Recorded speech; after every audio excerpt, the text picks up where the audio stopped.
it dawned on me at that point in my life that I was like, this is where you're going to die. Like, I know if I go back into the water, I'm dead. My other choice is to jump back into that waterfall and hope that I get pushed out the other side. And if I get pushed out the other side, then I'm going to get that chance. But if I don't, I'm dead. I knew it. I'd already been in there without anybody. I know I'm going to just get flushed around. And what's up, guys? Luke Krubeck from the PR, the Progressive Resistance Podcast. Excited to come with episode 9 for you guys. Had a great guest, friend of mine, Aaron Mulkey. I have to have risk in my life to feel whole. You know, I have to, like, it almost is this choosing risk re-energizes me in a way. You know, and risk usually comes for me is in also pushing myself. Other opportunities are not going to present themselves if you're staying in this comfort zone. They're just not. Like, you're going to have some failures, or you're just going to have to choose, like,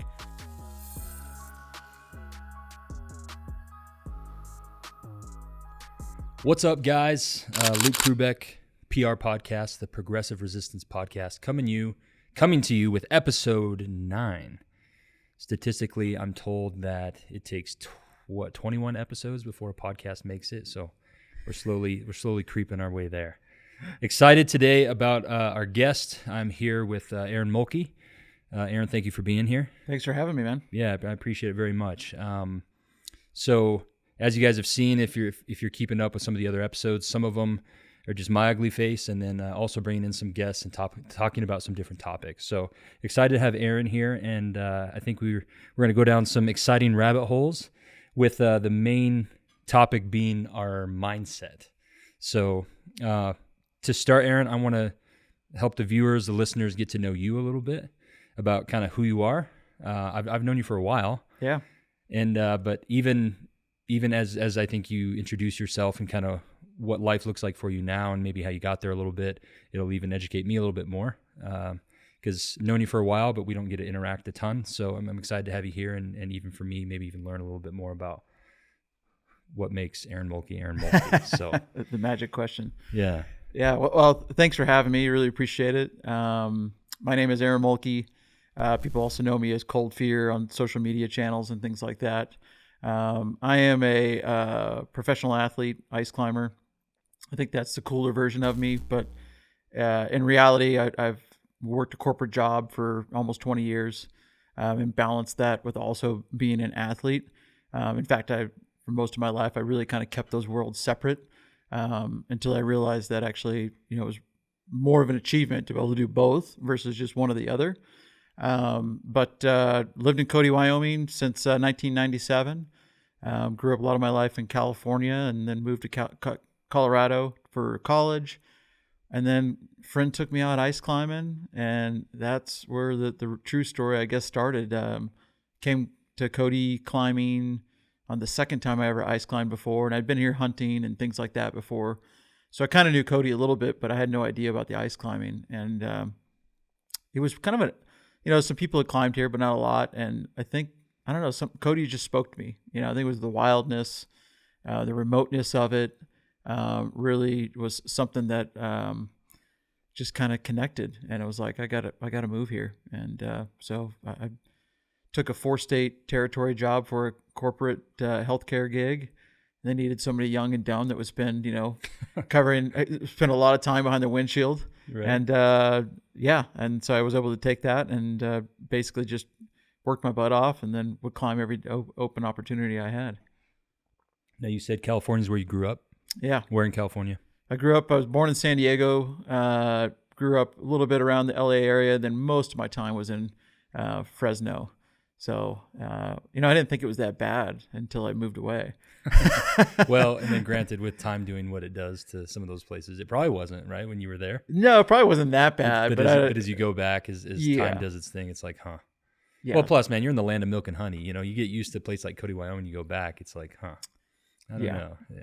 Yeah, I actually tried moving back there. Like, I think I'd been gone for 2 years. And I'd an ex like high school girlfriend tried to get back together with. Sure. And like I moved there and I was there for like a month and I was like, yeah, this is ain't for me. Like, you're great, but I can't live here in Fresno. Yeah. I'm out. So right on. And then you said school in Colorado. Where in Colorado did you go? I went to Boulder, put a couple years in there, then did community college. And then actually my plan when I got the job and moving here was to go back to school. Never did. So I never finished college.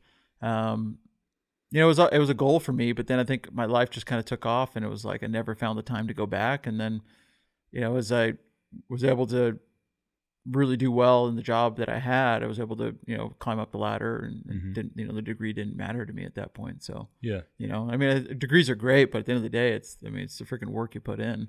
So, yeah, I tend to agree with that. I myself found a very non-traditional route in my secondary education.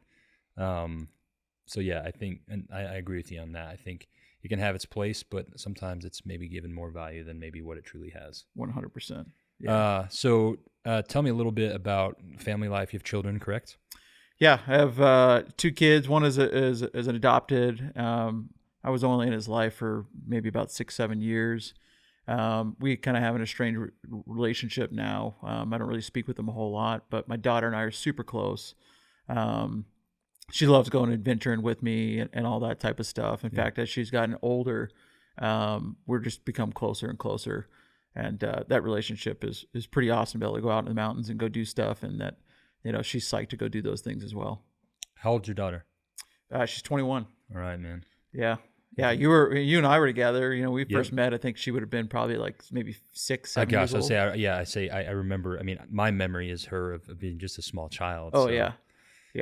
They grow up fast. You're finding that out. Tell me, I'm in the thick of it right now. So, cool. And Aaron talked about being an athlete, and I can attest to that. I think the first time I ever met you was us playing indoor soccer together on Thursday nights. So, I can attest to his athleticism. We were the aggressive ones. We were always the guys that were probably, maybe a little more motivated than others. We didn't like to lose. No, we didn't. And we were the ones that people were like reminding us, like, this is just like a pickup game, right? You're like, but we're like, no, how you do anything is how you do everything, right? Exactly. It's, you can't dampen that down. No, you can't. It's hard. It's hard to do. It's hard to turn that down. Yeah.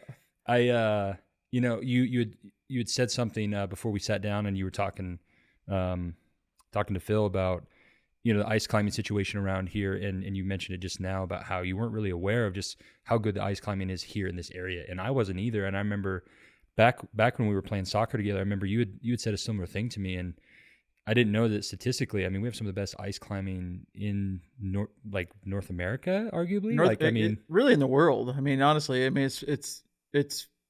it's up there in the world stats of places to come and ice climb, and definitely in North America. It's the highest concentration of waterfall ice in North America. That's wild to me because, how do I not know that? It's in my backyard, and how do I not know that? Nobody knows that. It's like the best kept secret, I guess, right? It is. It's becoming less of a best kept secret, but people that live here have no idea. We just started the Wyoming Ice Festival, which is where people can come and learn how to ice climb. Even business stakeholders here, they just have no idea the economic impact that's there. Now, do you head that? I do, ice festival? Yeah. So I just started it. There was one that was back in the day, and we let that kind of die. It was, I wasn't part of it.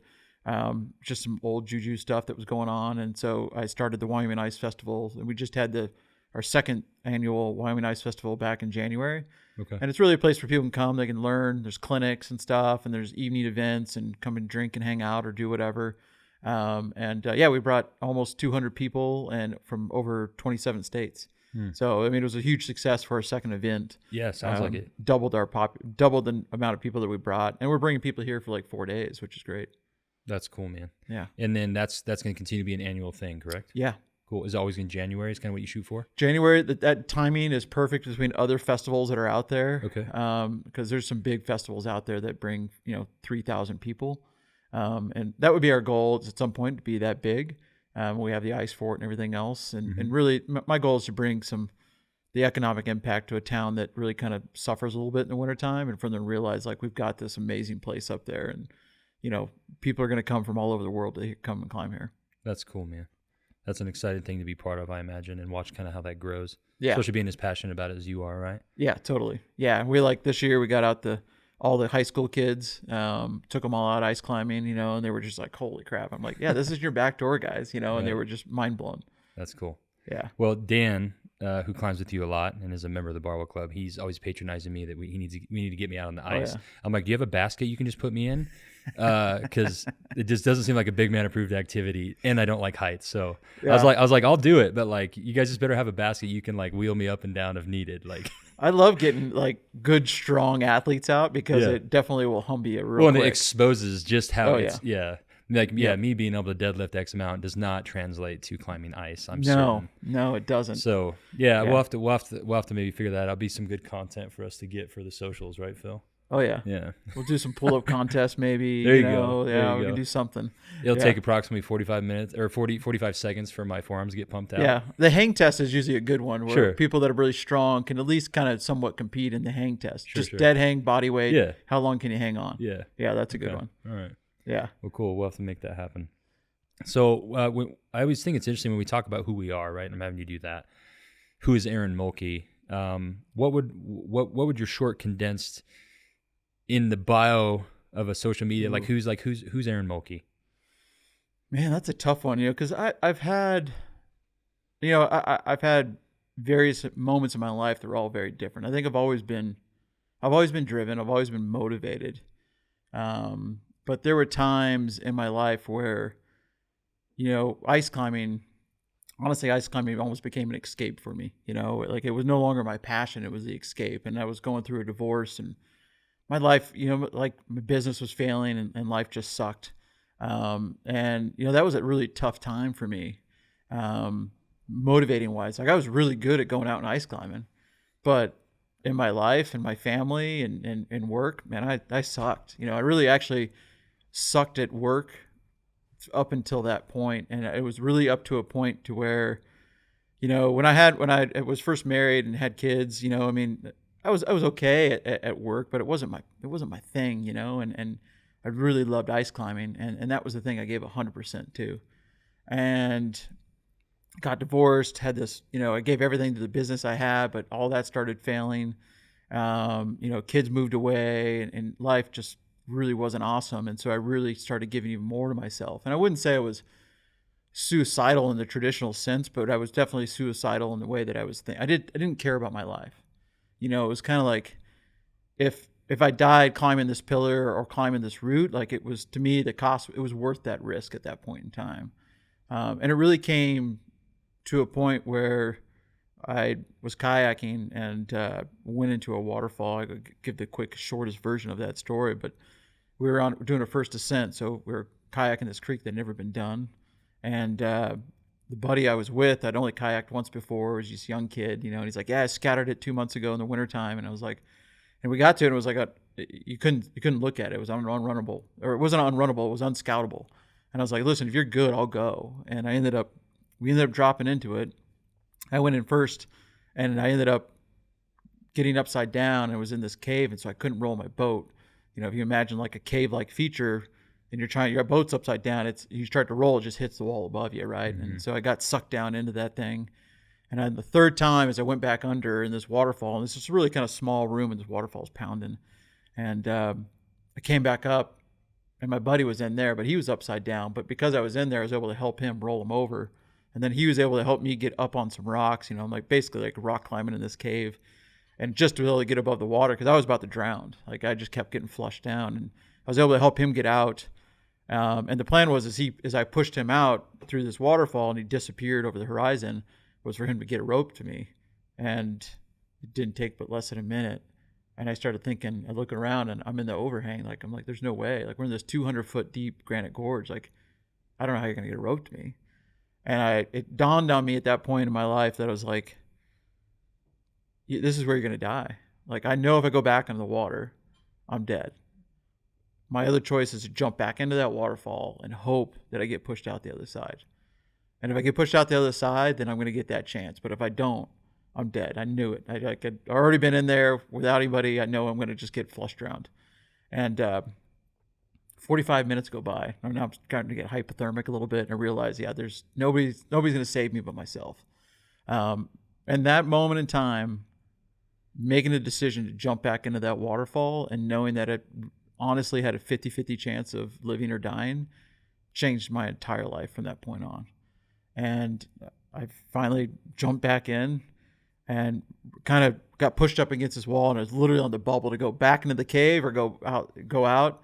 And I was able to get my feet and push myself and rolled off another like 5-foot little waterfall thing and swam down this hallway about 80 yards. And sure enough, there was my buddy at the end of this gorge, like sitting there on the rocks. And he's like, man, I was just waiting for your body. And I was like, I thought you were going to find my body, like, and we were able to hike out from there. But from that day, I realized like, it really made me look at my life and go like, man, well, like, what are you doing? Why are you failing at these things? And like, I don't want to die. Like, when you're faced with it, and people ask me like, do you think you could have come to those terms any other way? And it's like, no, I think I had to literally make a choice to live or die in order to realize what was going on in my life. And at that point, it was focus. It was 100% my focus. Like, I was like, okay, why are you good at ice climbing? Why you give it 100% of your focus? Why you're not that good at the work and your family things? Why you're giving those things 60, 70, 80% of your focus? I was like, all right, let's try giving 100% of my focus to these other aspects of my life, and let's see what happens. And it turned my work life upside down. That started going really well. My family life started going well. I got remarried and had a great relationship with my daughter and my wife, and all these other things started coming and blossoming from it just because I'd realized like we fail at things because it's our focus. Like we choose to fail. Yeah. Like, yeah, you're going to fail at some things, but as long as you're giving 100%, you can honestly say, yeah, I gave it 100%, and that's great. Yeah. Like, you're going to fail. That's the only way we learn. But if you're failing at your job and you want to blame everybody else and you think about it, well, could I give it a little bit more? Well, that's on you, but I think it's just easier for us to blame other people. And I did it. I mean, I blamed everybody else, my boss or somebody else, why I didn't get a promotion or wasn't making as much money as I wanted. I was really good at blaming people until it was like, all right, let's take some ownership in this. Yeah. And that changed my life. That changed my life forever. Yeah. Well, we can probably just end the podcast right there, because that's thank you for sharing that. That's awesome. You're hitting so many nails on the head for me right now of things I want to talk about today, things I've talked about in the past in this podcast. It's and what you talked about, even, but before that circumstance in that cave and that 50-50 chance, and you're at that hard line, you were at your rock bottom, right? Totally. 100%. I appreciate you being vulnerable about that, because, I mentioned that in a previous podcast, that vulnerability is so often looked at as a negative attribute, and it is not. It takes that vulnerability to be able to look in the mirror, make the changes that we need to make those course corrections, and take ownership of our life. And like you said, like, it's all about choice. It's all about, I believe that's one of the greatest gifts that God gave us, is free agency to choose everything about our life. Yeah. And that includes what we do, what we don't do, all of that. And so I found that I think we all have to hit our rock bottom, whatever that is. Yeah. At some point you have to hit that to kind of pull yourself out of it almost. Yeah. I would like to believe that there's a way to not have to hit that rock bottom, which is part of the reason why I'm having these conversations, why I'm doing this podcast, why I'm talking about personal development, as cliche as it is in the world we live in right now. But is because what if there's an idea or a principle that we talk about today that just really clicks with somebody and can help them make those moves before they have to hit the rock bottom, before they have to have this wake of destruction behind them in failed marriages or relationships or career paths or whatever it is. I believe that there's maybe a way that we can do it before we hit the rock bottom, but the nature of it is that often I think we have to, and I know I've hit my own in my life.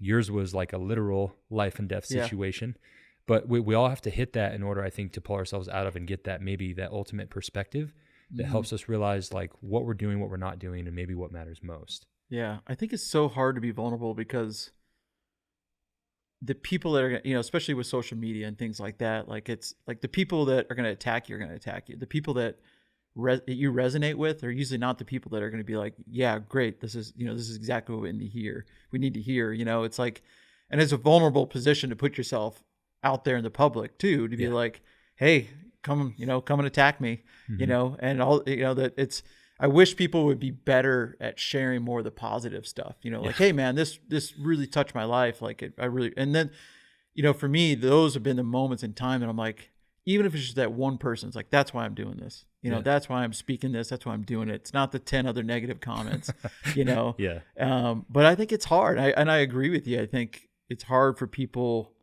to feel that vulnerability. And I know for me, it was a guy that I worked with that actually really helped me even share the story I just shared with you, and kind of merge my athlete side and my corporate side together. Cause he's like, man, people can learn from this. Like, you have a story to tell. Like, why are you keeping it separate? I'm like, I don't know. It's like really vulnerable to me. And like, I don't want to share this story. And like, I don't know how people are going to, look at that. But such great things have come from just sharing more of those things. Yeah. Way more positive than negative, 100%. But it's tough. Yeah, it is tough. But it's like somebody inevitably is going through what you're going through. Yeah. Right. I think that's proven to us over and over again, is that we're not alone in this. Yeah. And that anything that you're feeling or going through, someone's been through in some version or another. So Yep. I think that's why there is power in us maybe sharing those experiences and being vulnerable and talking about the fact that life is hard, man. Yeah. Life is hard. And there's this interesting thing. You got some different angles in the personal development world, which arguably the PR podcast that I'm doing is part of this shift of like, life's easy. You're just making it too hard. And although there's a piece of that, yes, life's hard. It's even harder when you're stupid, right? As they say. Yeah. And so, yeah, we sometimes I think I agree with that. We do make it harder than it needs to be. But I think also just like owning that, like, yeah, like life is hard. Like life is very difficult. Yep. And if you haven't experienced that yet, you're going to at some point. Yeah. But that's by design. That's the other piece of that. Like by design, it's supposed to be difficult. We're supposed to have trials. We're supposed to have tribulations, because that's what creates growth. Yeah. That's what gives us those opportunities for change and development. So, and I think like if you are living a life of comfort, you're never going to reach your greatest potential. Like that being uncomfortable, learning how to be uncomfortable is key to being successful in your life. 100%. Like we're not humans. We're not born to be comfortable all the time. No. Absolutely not. And life continues to get more and more comfortable. So now we live in this age where you have to choose to be uncomfortable. You have to choose hardship, to suffer, to go to the gym or whatever it is. Yeah. Which is why there's this trend, which is cool, a cool trend of like doing hard things. Yeah. And like people throw shade at it, but I'm like, but that's what we've created because of these easy times. Like we don't have to we're not hunter and gatherers. Like I'm not worried about where my next meal is coming from or if there's a roof over my head right now. Right. And so it's like, that's why we have to put in place those things that are hard, whether that's your ice bath or whether that's, for me, I talk about the gym a lot. Like the gym is the truth because fitness has a way of getting us uncomfortable. I mean, as I put on my last shirt, embrace the discomfort. Yeah. We have to do that in and out of the gym in order to help us connect to our highest level of being, you know what I mean? And so I just think in the world we live in, just like you're saying, we have to choose that and we have to create that for ourselves. Because if you don't, you're just going to be going on through life as a non-transitional character that doesn't really tap into their greatest potential. Yeah, 100%. Which is fine if that's what you want. But like, I just think if any of us had any idea of just how much potential we have inside of us, and none of us have even scratched the surface. Oh yeah, 100%. I think majority of America hasn't scratched the surface with it. No. It's like, there's just, especially, I think people that are living in cities and things like that. I mean, Wyoming, it's kind of like, I think a lot of people that are in Wyoming, they're used to being uncomfortable, and they've learned that through years of just the culture of Wyoming. But other places, it's just not, it's like choose the most comfort setting you can for your weekend, whereas I think others, we choose a path of uncomfortness. And I think also risk is a huge piece of that for me. Like I have to have risk in my life to feel whole, I have to it almost is this, choosing risk re-energizes me in a way, and risk usually comes for me is in also pushing myself. And I think in the gym is one piece of that. And then outside is another piece of it. And together they're like this really magic potion, if you will. But I think I get so many comments on social media, like, why would you do this? Like you could die. And it's like, you know what? You could die driving your car. Yeah. You could die sitting on your couch. Like there's a whole lot of things you can die, but I'm not going to wait for that. Like I want to go I'm always going to choose an experience over comfort. Yeah. Like that's what I want. I want experiences in my life. Yeah, absolutely. No, like I said, when you're sharing the story, you touched on a lot of different things. You actually touched on a topic that when I had Phil as my last guest on episode 7, we talked about life balance. Like, what does that look like? Work-life balance versus, what's my craft? How am I showing up for my family? How am I prioritizing myself? Yeah. So I can be the best version of me to show up wearing all these different hats, whether it's my career or my family or, and so you're touching on a lot of those topics. Like I said, we probably could have just ended the podcast right there, but we're going to continue anyways. One of my first questions, which I think we've kind of answered is, what does mindset mean to you? And I think we've already we're already starting that. So maybe let's jump to the next one. And I just want to discuss a little bit, like what's maybe mindset versus our environment. And, maybe to go into that even a little bit more, maybe environment is, our atmosphere that surrounds us, our culture, maybe that goes into, our inner social circles, things like that. But what is, when we talk about mindset versus like your personal environment, what is that? What do you think about when you hear that? Yeah, I think just to talk maybe a little mindset real quick is like in the climbing world, I've learned if I get to the base of something and in my mind I'm already doubting myself, I know 100% I'm going to be unsuccessful. And I've learned that over time of like, I'll build myself up to just be like, no, you can do this. Like, you have to get yourself in the right mindset because the last thing you want to do is start at the base of something already questioning yourself. Yeah. And so I've learned through that be positive with yourself, and yeah, some things are going to happen and you're going to fail, but that's all right. But when I left the ground, if I was 100% in, then that's what mattered. And then I think environment, what I've learned is like, it was like yesterday I was out climbing and with this client and it was nuking snow and it was really cold. And we got to the top of this thing and he's like, that's the hardest thing I've ever climbed. And I'm like, it wasn't though. I was like, but the environment around you stepped up. We weren't out here on a blue sunny day. We're out here, it's nuking snow. There's these spindrift little slough avalanches that are coming off the walls nonstop. Like your environment changed and your environment was like, hey, you're in Mother Nature, and we control what's going to happen here. And that just elevated everything. And I think that's the same way in that how you surround yourself with people, so like if you want to surround yourself by positive people, guess what? Positive things are going to happen. Yep. If you want to surround yourself by people that are always negative and life's always beating them up and nobody's ever treated them fair, well, guess what? You're probably going to start feeding into that a little bit, and that's going to bleed into your life as well.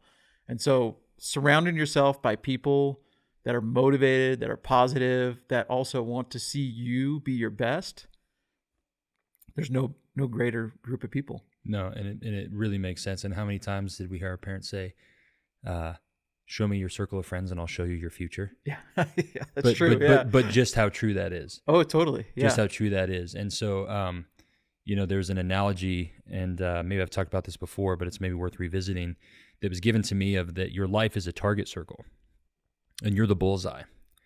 And surrounding the bullseye, you have a ring, right, of all these different rings of that target that go out. Mm-hmm. Well, the ring that's most closestly, that's the closest to you and is surrounding you are the people that potentially have the greatest opportunity to influence you. Yeah.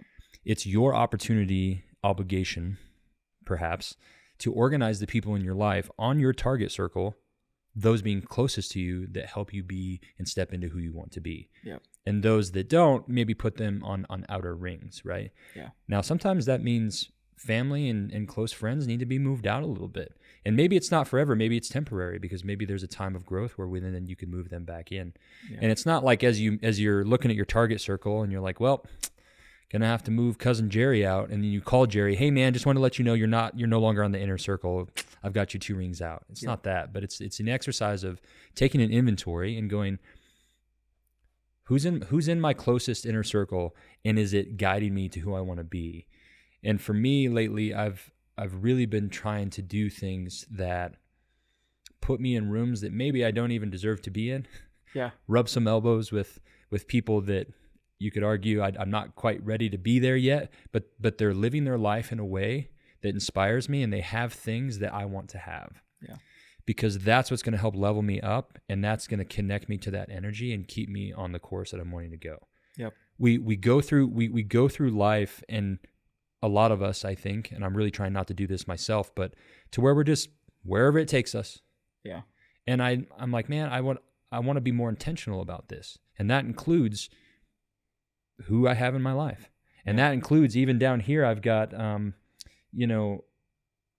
on this topic we're talking about of environment, one of the things I have listed here that I wanted to maybe throw out there was conversation audits. And that's something that I kind of came across a while ago, of this idea that I'm taking an audit on the conversations that I'm having, or on the ones I'm not having. Yeah.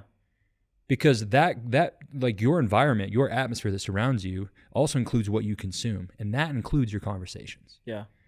So like I am so grateful for like moments like this, to sit down with you and to talk about some of these concepts and to roll through these ideas, because those are reps that continue that momentum and that energy towards the things that really matter to me and that are important. And it helps me internalize them.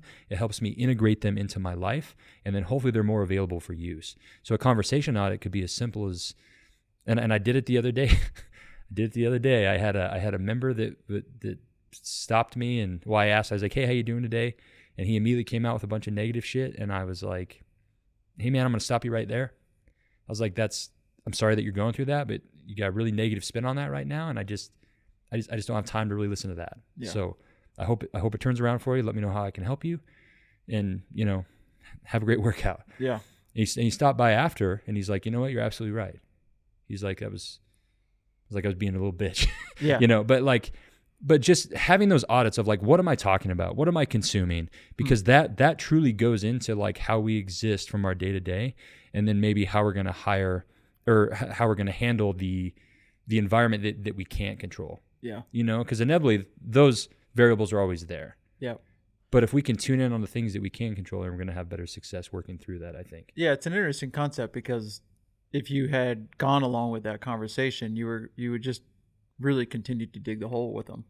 But by stopping it, it was like, yeah, I'm not going down this hole with you, bud. Like, yeah. And for him, I'm sure it was like reevaluation, like, oh, wait a minute. Like, because most people are going to be like, oh man, that really sucks. Like, they're going to just, they're going to make him feel better about sharing his crappy situation, whatever it is. But by somebody saying, hey man, like, yeah, I don't want to partake in this, or, whatever it was, definitely puts it back on him to kind of reevaluate and be like, okay, like, I'm choosing to go down this hole. Like, maybe I need to go a different direction. Well, I think some of it too is selfishly just kind of protecting yourself a little bit. Yeah. And it's not that I'm better than you because you're in a negative spot. No, it's just like, because I met it with empathy. I'm like, hey man, like, I'm hearing what you're saying, and I'm sorry for that. But yeah, I just, and so it's just, having a little bit of self-protection, and like we talked about briefly earlier, is like, tuning into the things that help you be you. Yeah.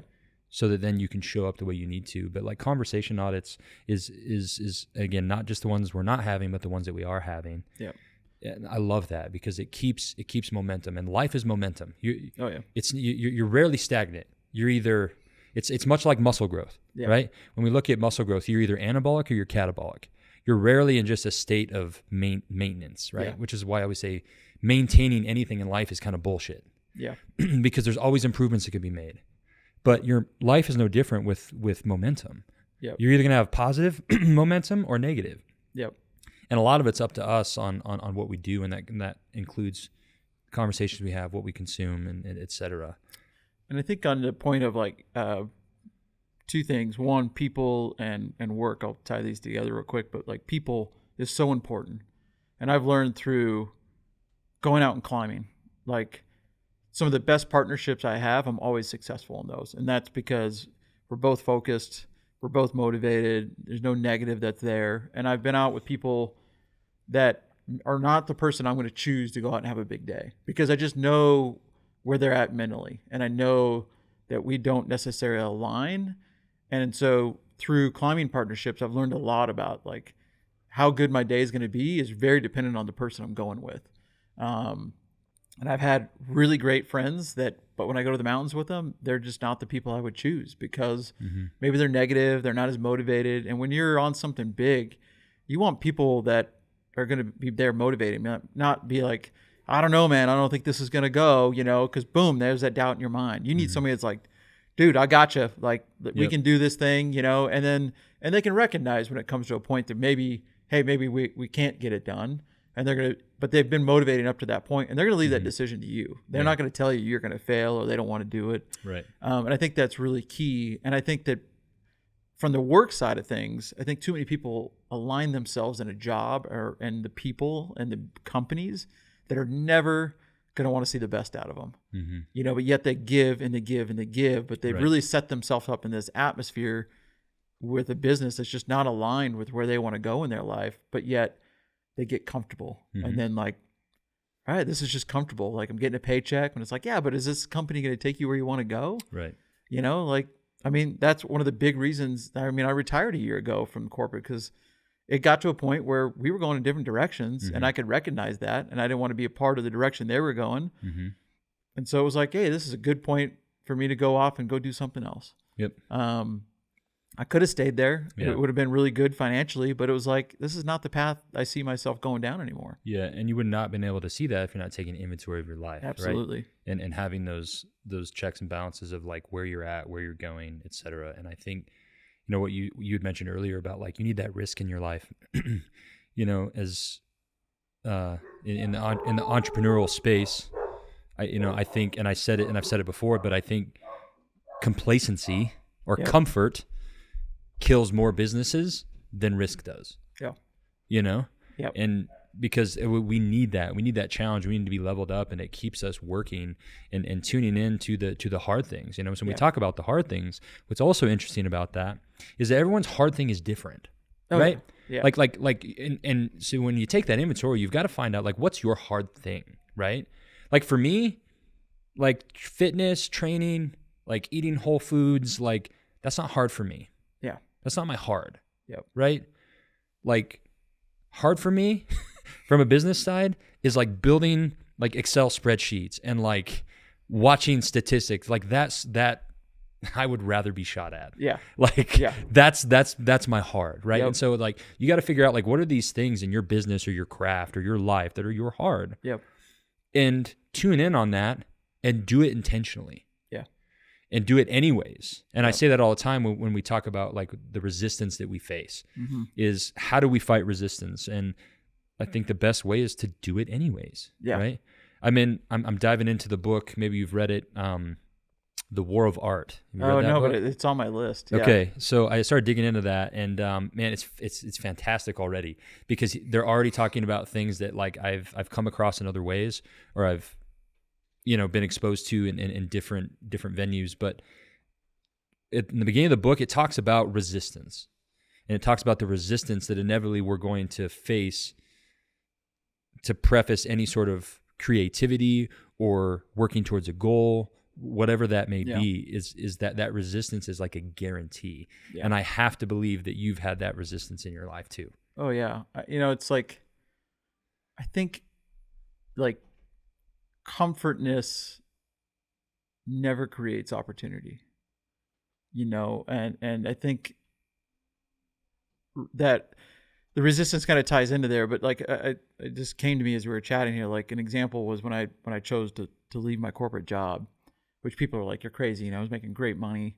I reported the COO, was managing 1,500 people and $600 million in business. People would be like, why would you, at the age of 46 at the time, why would you leave that? Like, and it was like, cause it didn't align with where I wanted to go. But 2 months after that, well, actually a month after that, I stood in front of an audience of about 1,200 people at an ice festival and told my story.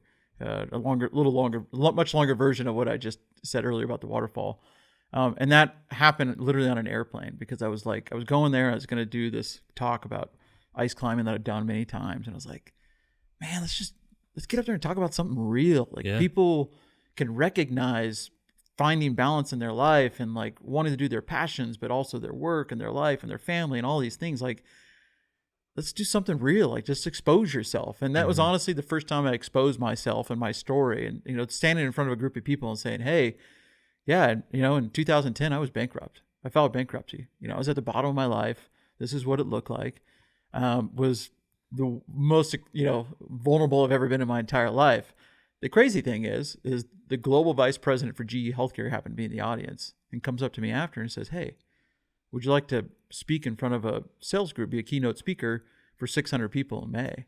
And I was like, yes, number one, but two, I never, ever would have, in my dreams, thought I'd be a keynote speaker at GE Healthcare. Like speakers work their entire life to get that opportunity, right? Absolutely. And here it is. I just made myself incredibly vulnerable. Mm-hmm. I never would have done that if I'd stayed with my job. I would have never had that opportunity. And then from that, more things come from that. And it's like, I know some people are in their jobs right now that are just like, yeah, but I need this. And I'm like, yeah, but other opportunities are not going to present themselves if you're staying in this comfort zone. They're just not. Like, you're going to have some failures, or you're just going to have to choose, like, man, I got to go down a different path because this isn't working out. Yeah. And I think that's just so tough for people. It is. Especially when it involves finances. 100%. And absolutely. And I think, I came to this conclusion a while ago, but I think everyone talks about being afraid of failure, but I don't know if we're as much afraid of failure as we are of success. Yeah. Because the failure side of it, what happens? You go back to what you were doing before, what you already know, which is where you're comfortable. Yeah. We're comfortable in what I reference as our first base. Yeah. And even if you don't really want to be there, you know it. Yep. Mm-hmm. You're like a battered wife. Yeah. It's like, well, I don't want to be here, but it's what I know. It's what I know. It's comfort. And the unknowns beyond that are like more terrifying than the shitty situation that I'm in. Yep. But life is way too short for that. Oh my God. Yeah. Like, and I mean, we're proving that all the time. I mean, I'm sure you've lost plenty of friends just like I have. And it's so short, and I don't want to waste it. And I don't want to waste it doing something that doesn't like fill my cup. Yeah. It doesn't bring me joy, and that doesn't allow me to then like hopefully better other people's lives secondarily to it as well. Yeah. Because I find that if you can find out like what your craft is and how your passion fits into that, and if you can find a way to do that, somehow inevitably that's going to help you help other people. Yep. Almost always. And that's what it's about. Yeah. And I just think coming to that realization that it's your life. Yeah. If you don't like something about it, change it. Yep. And do it now, man. Don't wait. Because again, that failure, even if you think you are afraid of the failure, you mentioned it earlier, and it's like, well, that's how we learn. Yeah, like failure is free college. Yep. Yep. And I'd rather be on my deathbed with a bunch of failures, but at least knowing that like I freaking tried, rather than going, I wish I would have taken that risk. Yeah. I wish I would have betted on myself like 100%. Yeah. I wish I would have went in on me, and like, I don't want that. Yeah. And if nothing else, man, and I say this all the time, if the barbell club fails or anything that I'm pursuing fails, so be it. At least I set an example for my children to go after their dreams. Yep. To do what they want to do. And to hopefully help and build people up along the way. Like, that's what matters to me. Yeah. I think so many people are, that I think if people listening are thinking about like, are you the same person you were 5 years ago? And if you're growing as an individual, you're not the same person you were 5 years ago, and I think that's where that comfort, kind of comes in. It's like, well, you're growing as an individual. Is your current life helping you grow? Yeah. And if it's not helping you grow and you're the same person you were 5 years ago, man, you're going down the wrong path. 100%. Like we have to, I think humans, we were made to continue to grow and evolve. Uh-huh. And as soon as that becomes stable and there's nothing else coming from it, man, to me, that's when life ends. Like, yeah. Like, I no thanks. I don't want that. No. I'd rather die early. Thanks. Exactly. Well, and then in Aaron's, discussion at the beginning of who Aaron is and introducing himself, he failed to mention that he's also a psychic, because he continues to hit points that I have written in my notes today. Oh, that's good stuff. What we're going to discuss. But what you're talking about now, man, is that, one of my bullet points is that progress and growth sometimes means outgrowing. And sometimes that means outgrowing people. Well, you've been friends forever. You've been friends since you were kids, so you have to stay friends. You have to hang out all the time. Nope. No, sir, you do not. Especially if that individual is in a place and has a certain vibration that doesn't line up with where you're trying to be. Yep. Because it's only going to hold you back. Yep. And you're just going to keep it just by default, and then you're going to have those same conversations maybe that don't like, that you're not talking about ideas, you're just talking about people, or like whatever that is. Like, no, it's not an obligation. Yep. And as you change and as you take that inventory, again, as I always say, like, are you the same now as you were 5 years ago? I hope not. Yeah. And that, maybe some of those relationships blossomed and grew together, and maybe some of them didn't, and that's okay. Like, it doesn't mean that person's still not my friend, but maybe they're not as close to me on my inner target circle as maybe they used to be because of my priorities changing, et cetera. And that's okay. Mm-hmm. Doesn't mean that I'm malicious about it. Doesn't mean that I love them any less. None of that. It just means that I'm just going maybe a different place, and that's okay. Yeah, I think so many people get tied to like, well, he's been my friend for 20 years. And it's like, well, I mean, is he making you a better version of you, or is he making you a worse version? Like, Yeah. are they helping prop you up, or are they your dead weight? You know, That's they're it your right there, anchor. man. Yeah. And you know what's interesting to me is like when I dove into the entrepreneurial space and decided to be a business owner and do all that, man, I had some friends that I thought were like my boys, you know, and haven't even darkened the doorway of my facility. Yeah. And they live just hours away. Mm-hmm. And I'm like, man, like if that was reversed, like if you went after like your dream, like I'd been there like opening day, man. Yeah. Right. But it's just, I don't know. It's interesting how that goes. And again, like no hard feelings or anything. It's just, you come to this realization of like prioritizing the relationships in your life. And a lot of people have told me that, you know, as I was growing up, but it's like, they're like, as you get older, your circle of friends gets quite a bit smaller. Yeah. And yeah, it made sense to me, but man, it makes a lot more sense now as I'm into this, because it's just maybe a little bit more of prioritizing that as you grow, Yep. you know, as you grow, that might lessen, you know? Yeah. And, you know, the whole thing, and I've got listed here is, man, you've changed. Well, I hope so. Yeah. I hope so. Appreciate that. Thank you. Yeah. Right? Yeah. But like there's certain things that I'm not going to change on, and certain things that I'm not going to sacrifice. And I talked about that with Phil when I had him on as the guest, but the few things that I'm never going to put before my financial goals, or excuse me, after them, right, is my relationship with God, my family, and my fitness. Because those are the three things that I have to have with me if and when I reach those financial goals, Yeah. or those goals in my craft or my business or whatever it is. Yep. So some things won't change. Some things are going to be a constant fixture in your life, and they have to be, because that's what keeps you grounded and helps you be who you need to be. But some of it, there's going to be some growth, and then therefore you're going to be outgrowing some people and maybe some habits and some other things. I think about two things, the conversation. One is that friend that hasn't dropped in is probably also the same friend that when they do drop in is going to expect you to give them a free day at the gym, you know, and that should just tell you everything you need to know about those types of friends. Right. And, you know, one of the pieces of advice I've given my daughter, you know, at 21, I've said, listen, you don't want to ever have yourself in a place in your life where you need somebody else. Like, I don't care what guy you meet, you don't ever want to need him.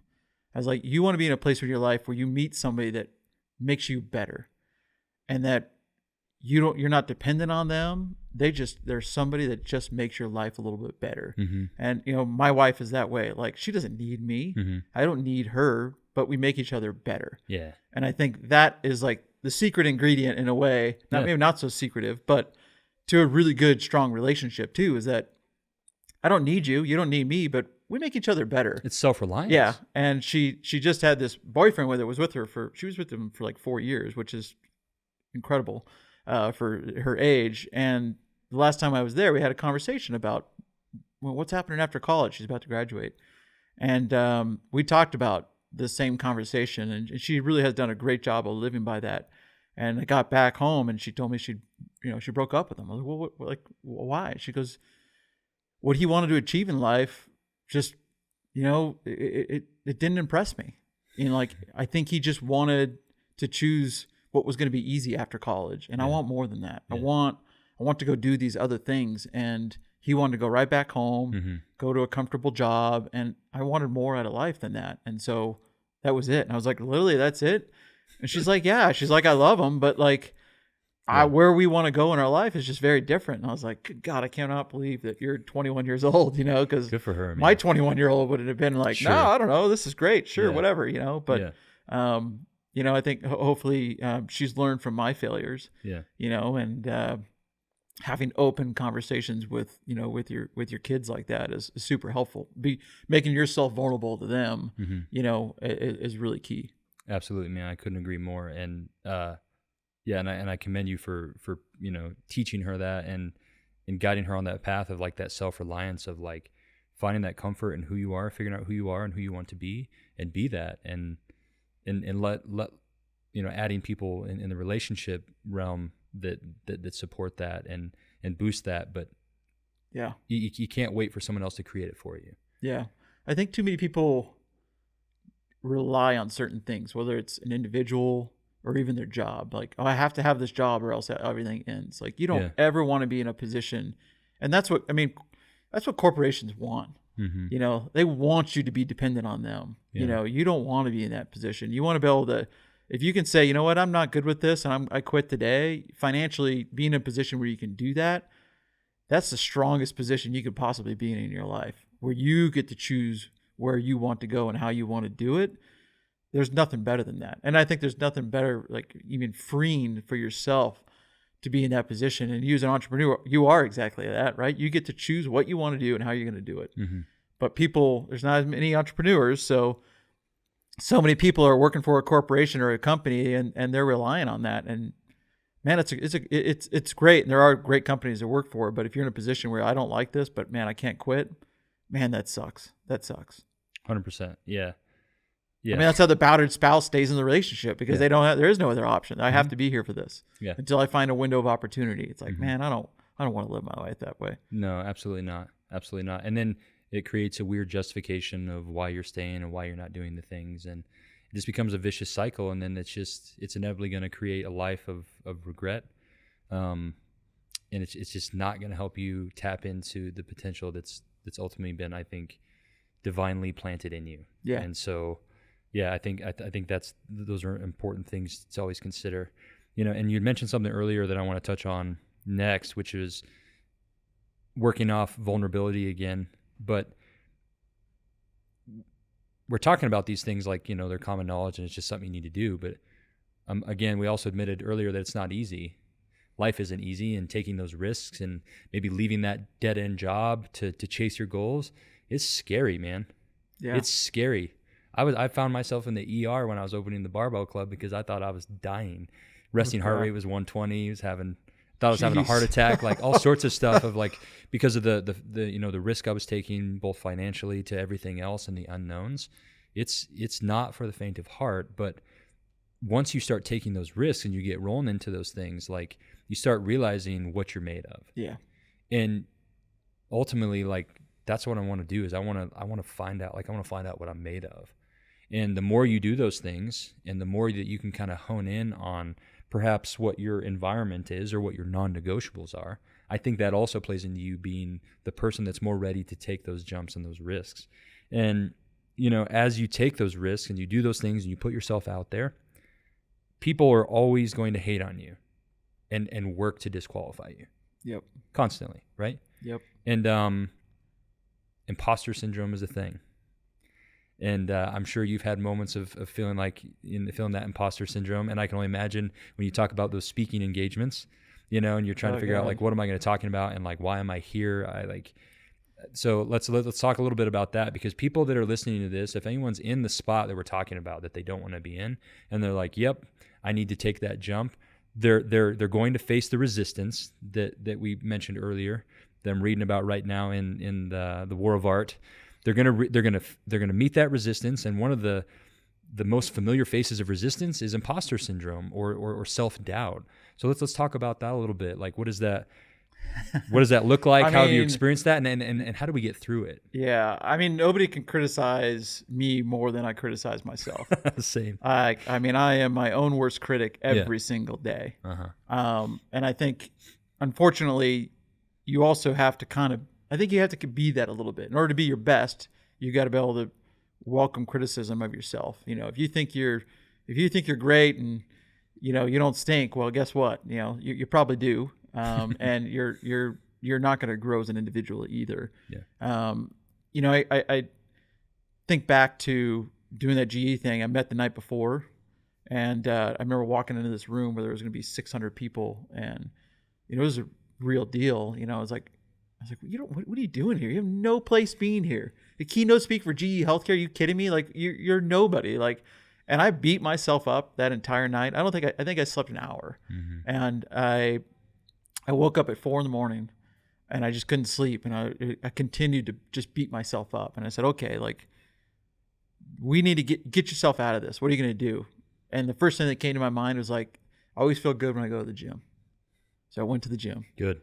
went to the hotel gym, and I Yes, spent sir. the next 2 hours in that gym. The pump is the cure, man. Exactly. I came out of there. I was like, this is why you're here. Yeah. Like I think whatever that gym did, Mm-hmm. that released all those endorphins and everything else. I was like, all right, you deserve to be here. You wouldn't be here unless you earned it. Mm-hmm. Now let's get out there and freaking earn it. And I know the way I work is that I typically am that way. I'll beat myself up, but boy, the moment it's go, Yeah. then boom, I'm in the zone. Yeah. And I do my best work in the zone. And Yep.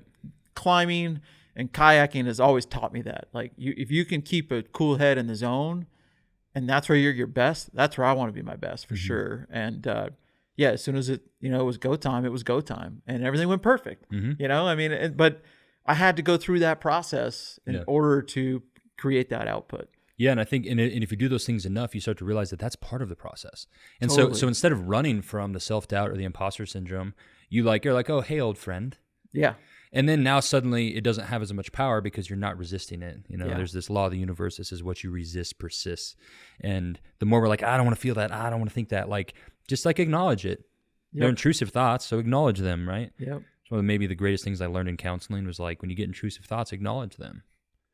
Yeah, that's great. Because now, like, suddenly it's not this gigantic thing, and it's like, expect it, expect the problems to show up, expect those things to happen, and then work through them, and then figure out what is your system to work through it. You're like, man, gym makes me feel better. Like, I love that.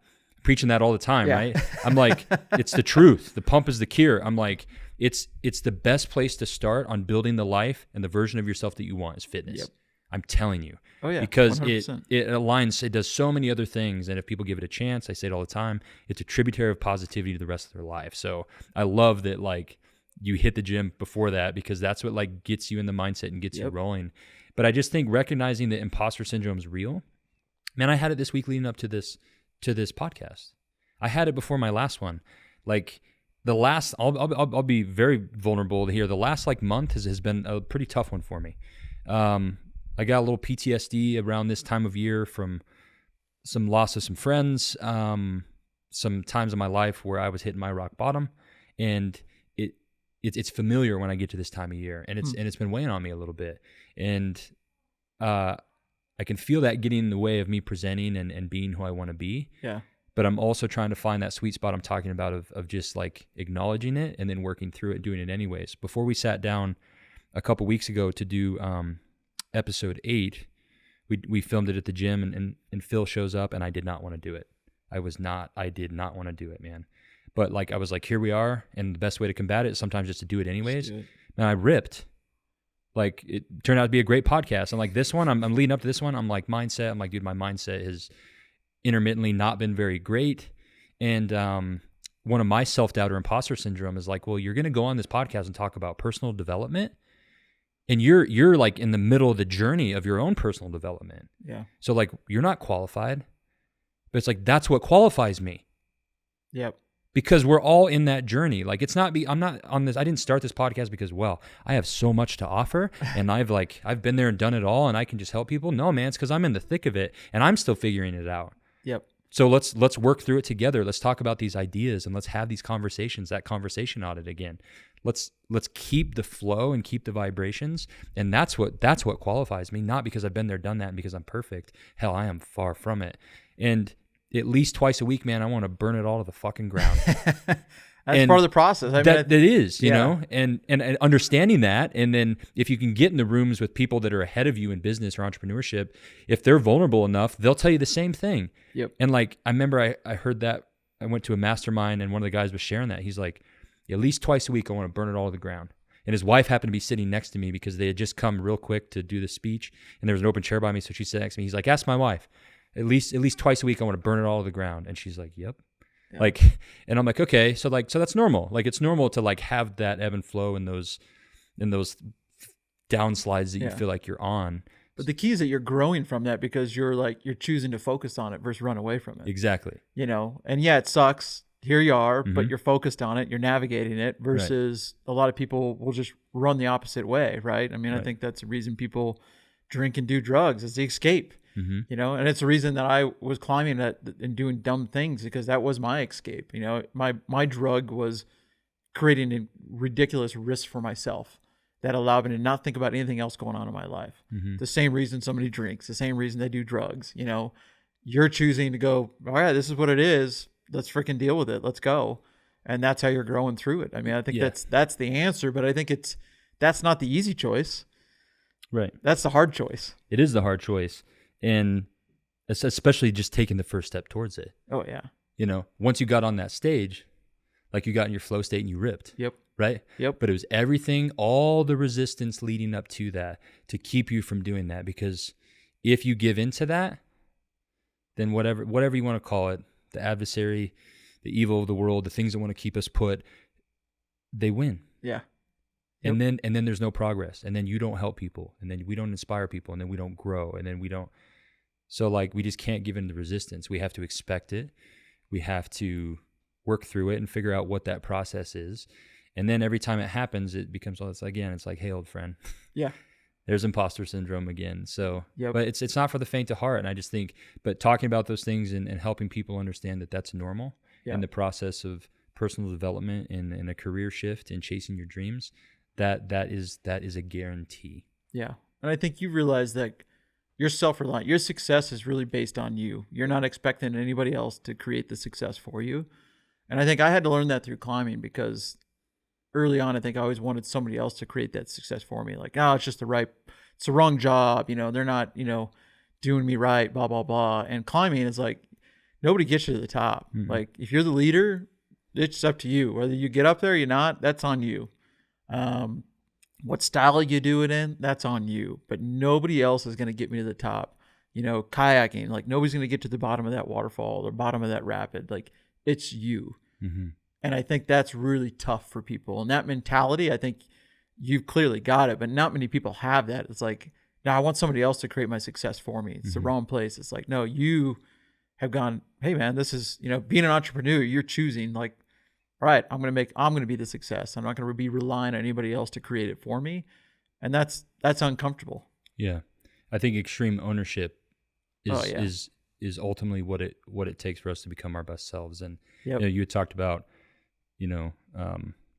trying to supply your daughter with that self-reliance of like knowing who she is and having that, be what's first. And I say all the time as I'm raising my children, one of the things that I want to instill in them is where they look at every situation in their life from the angle and the perspective of what have I done to create this? Mm.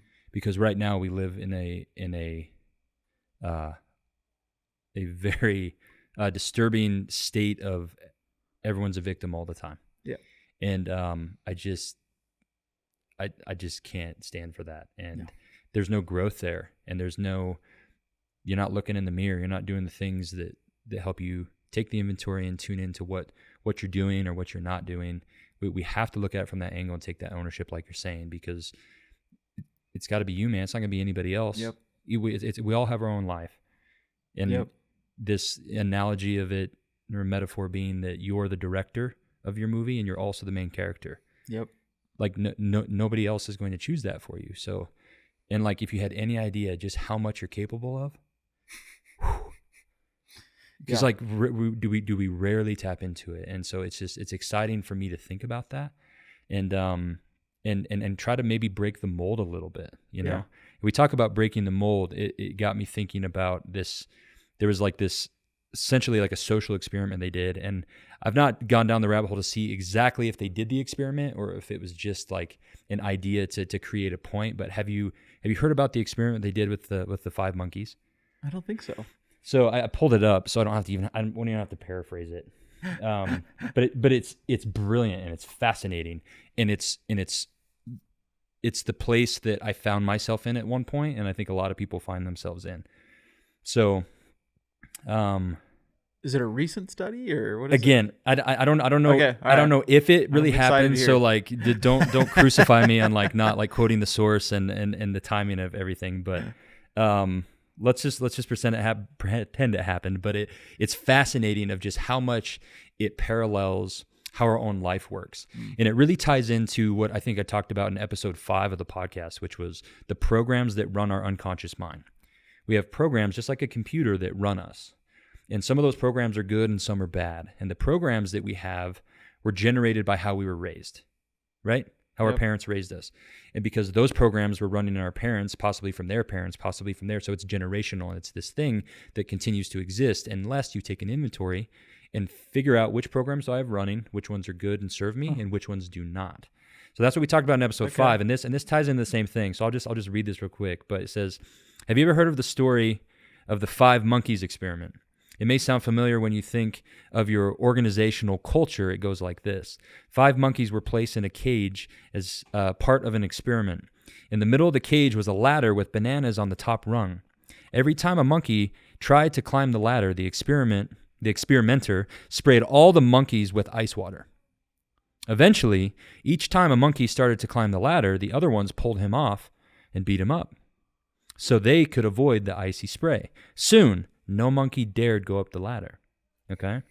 The experimenter then substituted one of the monkeys in the cage with a new monkey. All right?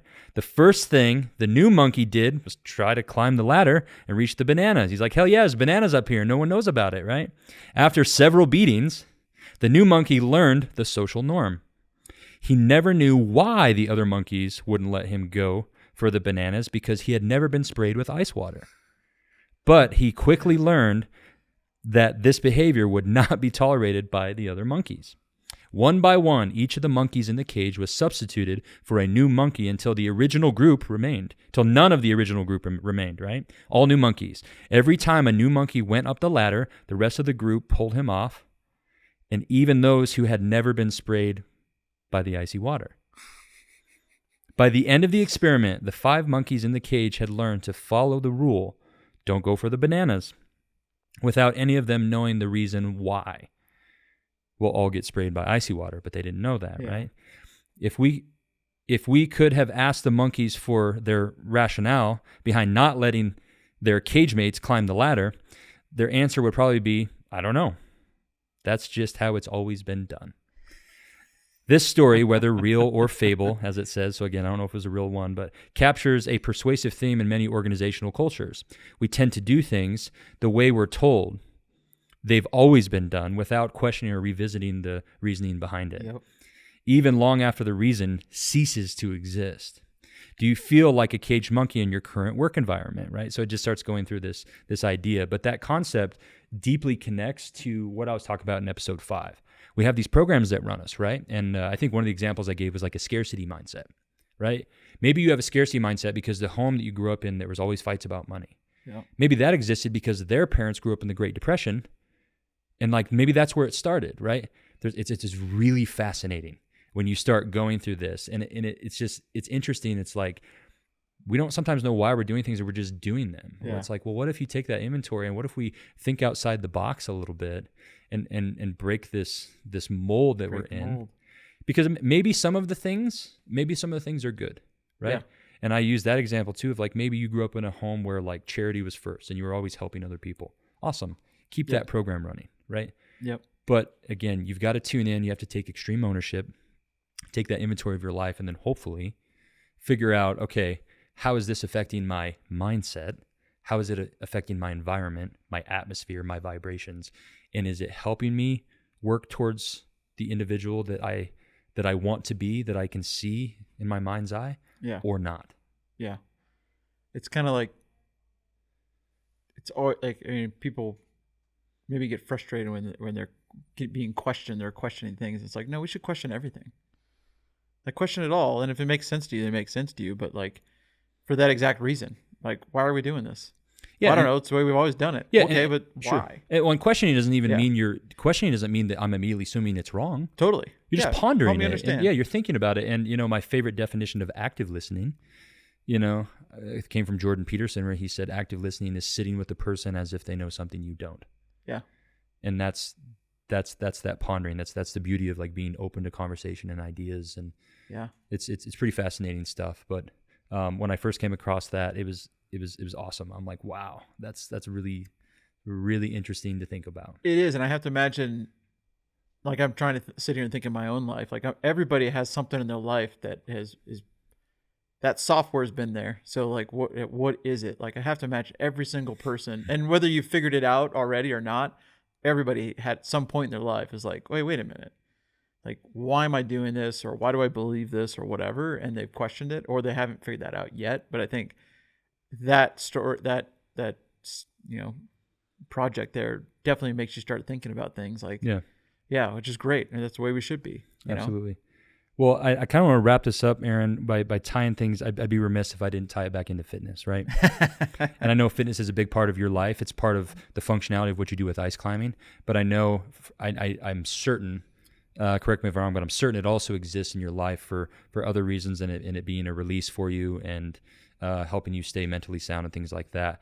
You know, as we leave this, for anyone that might come across this podcast that doesn't have fitness as a regular fixture or a regular non-negotiable in their life, I want to encourage that. Yeah. And so let's just wrap this up by, we're talking about mindset. How do you think that implementing a regular fitness routine, especially strengthening in some version or another, how do you think that can help us tie into connecting to who we want to become, tapping into our greatest potential, and ultimately kind of our mindset? I mean, I think you said it exactly there, tapping into your greatest potential. And I think getting up, for me, it was in the morning. Get up early, go to the gym, knock that out, do something hard. And then for the rest of the day, it was easy to focus on the work and everything else that was going on. And it was me like taking a moment in the morning and being like, I'm making a step towards my goals that I have in my life. But I'm also setting myself up for the day to feel good about myself. Mm-hmm. And going to the gym. I mean, listen, I've never left the gym unhappy. Right. You know, I've exhausted, yes. But have I left that gym going, man, I really shouldn't have come today? Right. No, I don't think ever. Yeah. In fact, I know I've never left the gym thinking I shouldn't have come. Have I gone to the gym, question it, sitting in bed going, man, I don't really want to go today? Yes, just maybe about every time. But I've never left doubting that. And I think having structure, I think is the key for people that are like trying to figure out how to go to the gym. You got to create structure in your life to help you with that. For me, with the job that I had, it was really tough at the end of the day because work was always there. 6 o'clock rolled around, you know, other things are going on in your life. There's dinner coming up, and it was really easy to just keep kicking that can. But if I did it first thing in the morning, I knocked that thing out. There was no excuses why I can't get up at 5 a.m. or 6 a.m. I couldn't think of one, you know. So getting that knocked out really early created a structure for me to do all the other things I wanted in my life. And I think for me, as an athlete, it helped me become my greatest potential, which I'm still not even there yet. I know there's more to give. Yeah. But it also created, what it did is when I am training, what it does for me mentally, for my mental strength is huge. It's almost greater than the strength that is given to me from the gym is the mental piece. Oh, dude. Because absolutely. I just feel like I'm like, yeah, I can, you know, if we feel like we can conquer things, a lot of times you're gonna be able to conquer it, even if you're physically not capable. 100%. You know, and so that helped me in the athletic side. But then from a career side and work side, it created this balance for me that I needed. I needed to go to the gym. I needed to get that focus. I needed to be in that zone to where I wasn't thinking about that conference call or that person or that goal that was there or whatever. It was to go in there, do that work, because that work was going to create who I needed to be for that day. And it kind of like it did a lot for me. Like without the gym, I don't think I would have become who I was in work life, nor would I ever become who I was I am in the athletic career. Absolutely. You have to have that. Like I wish, you know, interesting is the guy I took out yesterday, I met him 4 years ago. He weighed 320 pounds. I'm not just making this up for the podcast. Sure. He weighed 320 pounds. Showed up at an ice festival, and he was just like, I want to try this. Mm-hmm. And he started trying. Listen, a 320 pound guy at an ice festival is a fish out of water. Yeah. You know, like he stuck out. Sure. But he was so stoked on climbing. Yeah. And he was just like, I love this. Like, this is so cool. And he was just like enamored of how incredible this thing was. Yeah. Last year he lost. Then he started like, man, I don't want to die. Like I want to be able to do these things and experience these places. And the last year he lost 75 pounds. Awesome. I took him out for the first time. He's like, my goal was to come in Cody and climb. Yeah. Like this is where the big stuff is. This is where the big dogs go. Yeah. And yesterday having him out there, he was just like, I never would have been able to do this. Yeah. And like this experience was all time for him. Like to see the smile and it really made me recognize like, yeah, this place is pretty freaking cool. Yeah. But he was just like, man, this is why I did it. Yeah. This is why I focused on going to the gym, riding my bike, Yeah. making fitness part of my everyday routine. This is the experience it brought for me. And Absolutely. it was just pretty cool to see a guy that I never, you would stereotype, all of us would, to see this guy just basically do a 180 with his life. That's killer. And now here he is, 75 pounds, and he's like, I got 50 more pounds to go. My goal weight is 220, and he's a bigger guy as it is. So 220, I'm like, dude, I don't know, you got much more than 220 to give. He's like, well, 220 is where it's at. Yeah. Because I want to go climb these things and I want to go do these things, and that's where I need to be in order to achieve these goals that I have in my life. Sure. And that's pretty cool. It was cool to be a part of that. Mm-hmm. And I think the gym was the first step for him. Yeah. That's where it started. That's awesome. I love that. Yeah, I've got the unique opportunity owning the Barbell Club to watch it change people's lives. And Brad, I'm gonna give you a shout out here. I was talking to one of my members, and he's down.